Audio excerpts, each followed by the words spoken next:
For the past year, I've been researching urban agriculture in student environments. And at some point during that research process, I decided to turn my idea into a reality and create the Taylor Whitney Student Garden. So it's at this time that I'd just like to express my ideas and reach out for your support. And if you are interested in helping, please go to gofundme.com/gardens for Taylor. So before I get into the details, I'd just like to explain the importance of local food production. So this is urban population in Canada, and this is rural population in Canada. And 1930 is not that long ago. That's when my grandmother was born. And since then, you can see the significant difference between the two.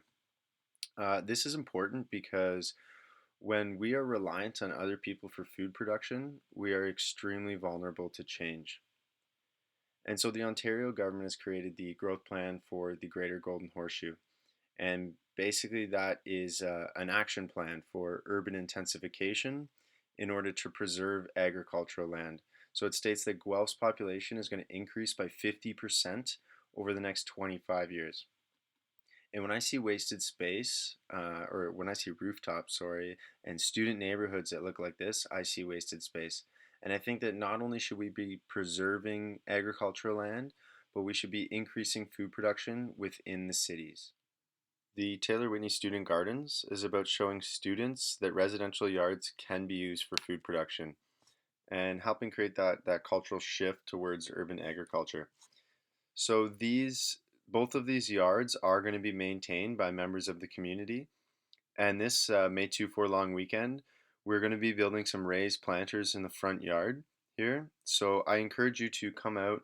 Uh, I strongly encourage hands-on participation. Please send me a message, give me a call. If not this weekend, at any point during the summer, I would love to show you around.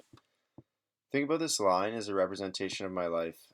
Like everyone's, it has ups and downs, and with or without asking, multiple people enter it and change its course.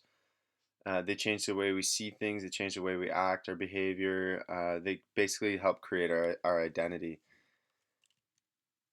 And I like to imagine that we're responsible for our own path, but truthfully, I believe it's easier to change the course of others, as Taylor did for me. And that's why I'm dedicating the gardens to Taylor. I need to thank him, his family, and his friends for the meaning that they've added to my life.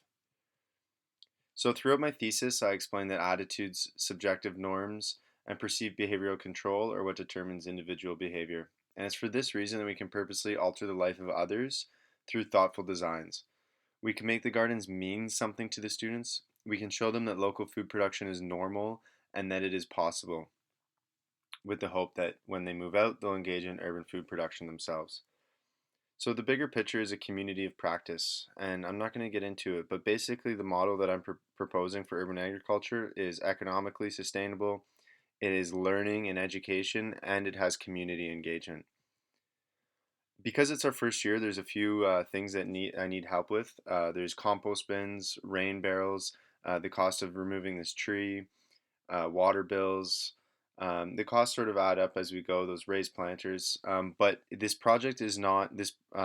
This project is underway, is what I'm trying to say. The community gardeners tilled the backyard the other day. The tree's already been removed.